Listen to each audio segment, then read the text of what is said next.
اللہ تعالیٰ کبھی بھی تمہارا برا نہیں چاہتا۔ میں نے پل بھر میں زندگی کو بدلتے دیکھا ہے، میں نے دعاؤں کو پورا ہوتے دیکھا ہے، میں نے اپنی زندگی میں کرامت ہوتی دیکھی ہے۔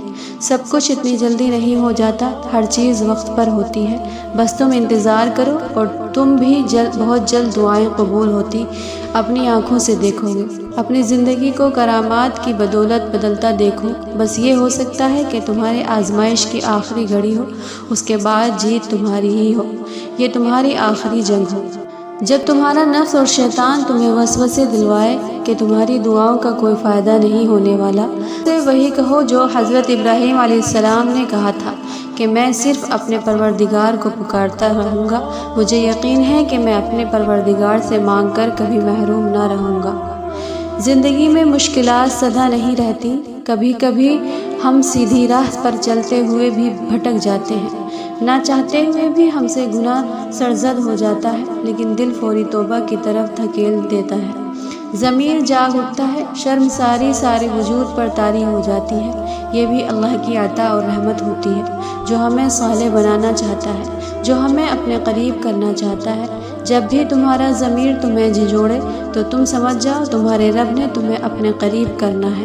اس نے یہ دنیا کے فریب سے دور رکھنا ہے، گناہوں کی دلدل سے باہر نکالنا ہے، کیونکہ اور آخر میں تم ہوگے اور تمہارا رب ہوگا۔ اگر تہجد میں کوئی خاص بات نہ ہوتی، کیوں اللہ تہجد پڑھنے والوں کے لیے پہلے آسمان پر آتا، صرف یہ پوچھنے کے لیے کہ تمہیں کیا چاہیے؟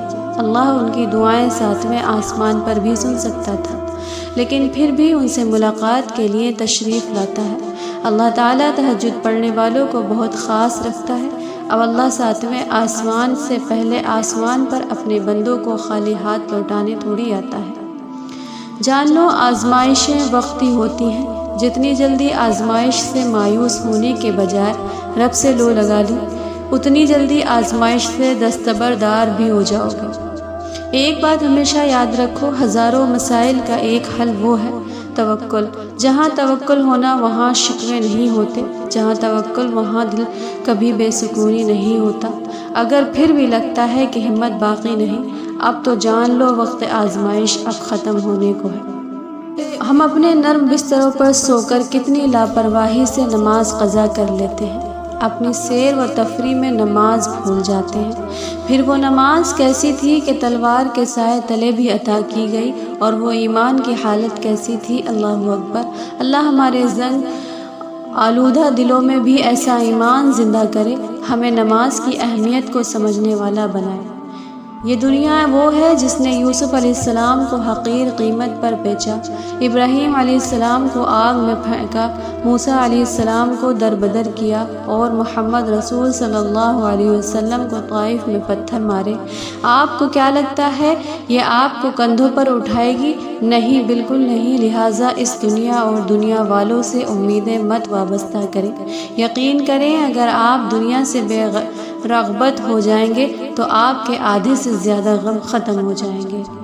اللہ ضائع تو کچھ بھی نہیں کرتا، نہ کوئی دعا، نہ کوئی نیکی، اور نہ ہی آپ کی کوئی پکار ضائع جاتی ہے۔ اللہ کے ہاں ہر چیز کی قدر ہے، ہر وہ عمل جو اس کے لیے ہو، ہر وہ آنسو، ہر وہ آجو صرف اس کی یاد میں نکلے، وہ اسے یاد رکھتا ہے اور بہترین وقت پہ بہترین بدلے سے نواز دیتا ہے۔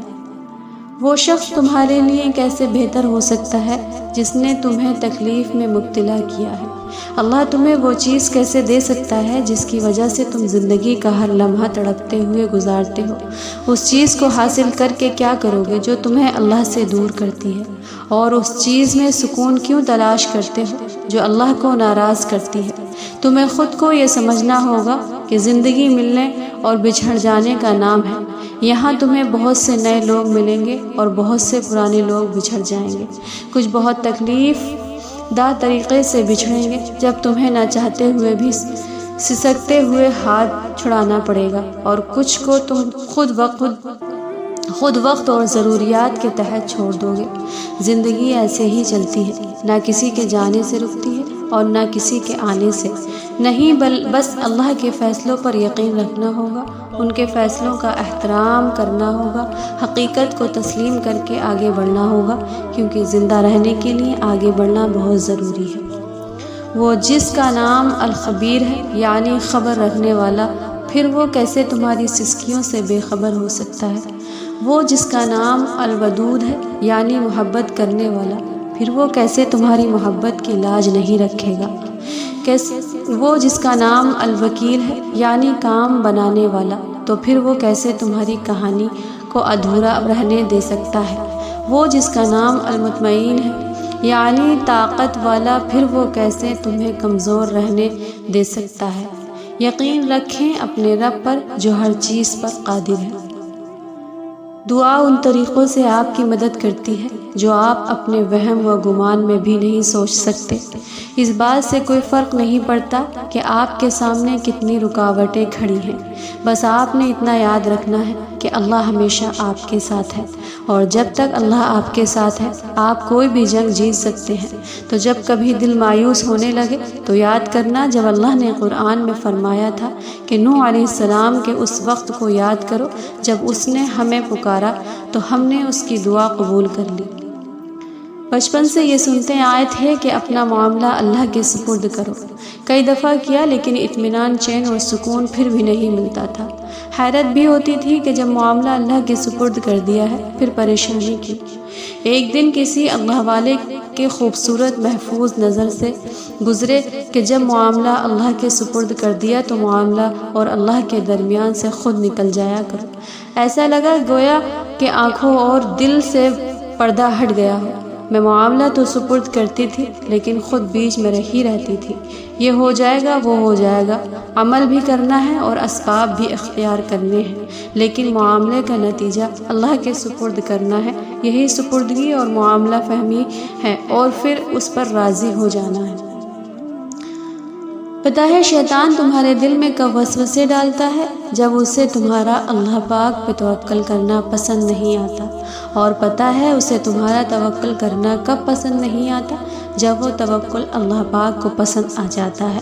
اور جانتے ہو وہ ایسا کیوں کرتا ہے؟ کیونکہ اس توکل کے بعد اللہ پاک نے تمہارے لیے معجزے کرنے ہوتے ہیں، اور ان معجزوں نے تمہیں اللہ پاک کے قریب ترک کر دینا ہوتا ہے، اتنا قریب کہ شیطان تمہارا سوچ بھی نہیں سکے۔ اللہ تھام کر آپ کو بکھرنے سے بچا لے گا۔ رکھیں اس رب پر پختہ یقین، کن آپ کی چاہتوں پر فرما دے گا، عطا کرے گا وہاں سے جہاں سے آپ کو گمان نہیں ہوگا، یوں آپ کی دعاؤں کو قبولیت کا درجہ دے کر اپنی رحمتوں کے انتظار دکھا دے گا۔ آپ کے صبر کا بہترین انعام وہ یوں آپ کی جھولی میں ڈالے گا، گویا سکون کی ندیوں میں آپ کو اتار دے گا۔ اللہ کے راستے پر چلنے کے لیے قربانی دینی پڑتی ہے، پسندیدہ چیزیں چھوڑنی پڑتی ہیں، خواہشات ختم کرنی پڑتی ہیں۔ پتہ ہے یہ سب کون کرتا ہے؟ جو اس فانی دنیا کو سمجھ لیتا ہے، پھر وہ اللہ کو مانتا ہے، اس کی خاطر ہر شے کی قربانی دے دیتا ہے، پھر جا کے اللہ کو پا لیتا ہے۔ پتہ ہے جنہیں اللہ مل جاتا ہے نا، پھر وہ کچھ سوچ رہے ہوتے ہیں اور لب پر آنے سے پہلے اللہ کن کر دیتا ہے۔ جنہیں اللہ مل جاتا ہے نا، انہیں پھر کسی اور شے کی طلب نہیں رہتی۔